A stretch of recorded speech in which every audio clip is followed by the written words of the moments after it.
திருச்சிற்றம்பலம். தோடுடைய செவியன் விடை ஏறி ஓர் தூவெண் மதிசூடி 9,000 ಹಾಡುಗಳನ್ನು ಹಾಡಿದ ವ್ಯಕ್ತಿ ಶ್ರೀ ಎನ್ ಸ್ವಾಮಿನಾಥನ್. ಪದ್ಮಶ್ರೀ 2026.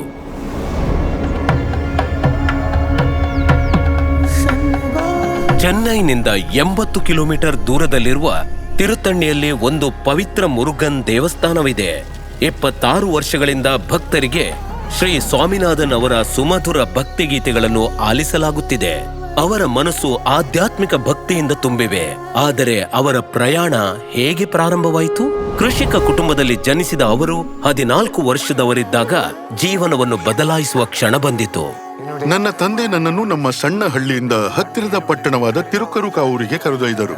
ಅಲ್ಲಿ ಮಧುರೈ ಸೋಮು ಅವರ ಸಂಗೀತ ಕಚೇರಿ ನಡೆಯುತ್ತಿತ್ತು. ಸಂಗೀತ ಕಚೇರಿಯ ನಂತರ ನನ್ನ ತಂದೆ ಆಶೀರ್ವಾದ ಪಡೆಯಲು ನನ್ನನ್ನು ಅವರ ಬಳಿ ಕರೆದುಕೊಂಡು ಹೋದರು. ಅವರು ಹಾಡಲು ಹೇಳಿದರು. சிந்தனை செய் மனமே செய்தால் தீவினை அகன்றிடுமே. ನನಗೆ ಉತ್ತಮ ಧ್ವನಿ ಮತ್ತು ವಾಕ್ಚಾತುರ್ಯವಿದೆ ಎಂದು ಅವರು ನನ್ನ ತಂದೆಗೆ ನನ್ನನ್ನು ಸಂಗೀತ ಶಾಲೆಗೆ ಸೇರಿಸಲು ಸೂಚಿಸಿದರು. ಅಲ್ಲಿಂದ ನಾನು ತಿರುಮುರೈ ಕಲಿಯಲು ಪ್ರಾರಂಭಿಸಿದೆ. ತಿರುಮುರೈ ಎಂಬುದು 6ನೇ ಮತ್ತು 11ನೇ ಶತಮಾನಗಳ ನಡುವೆ ರಚಿತವಾದ ಶಿವನಿಗೆ ಅರ್ಪಿತವಾದ ಭಕ್ತಿ ಗೀತೆಗಳ ತಮಿಳು ಸಂಕಲನವಾಗಿದೆ.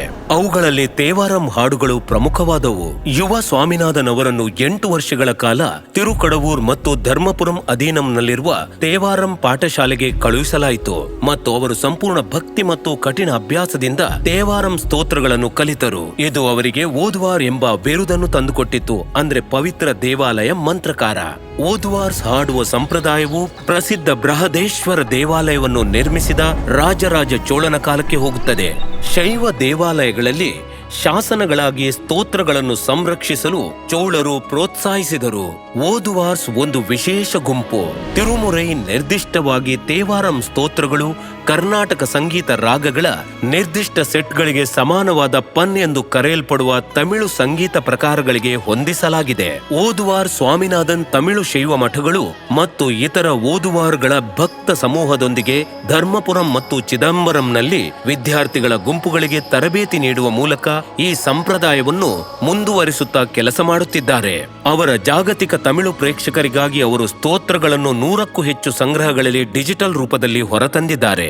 ನಮ್ಮ ವೃತಕ್ಕೆ ಆಶೀರ್ವಾದವಾಗಿ ನಮಗೆ ತಿರುಮುರೈ ಸಿಕ್ಕಿತು.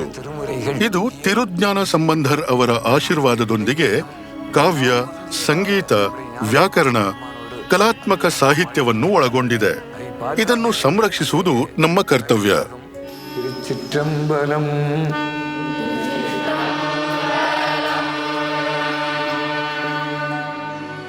ಶ್ರೀ ಎನ್ ಸ್ವಾಮಿನಾಥನ್, ಪದ್ಮಶ್ರೀ 2026.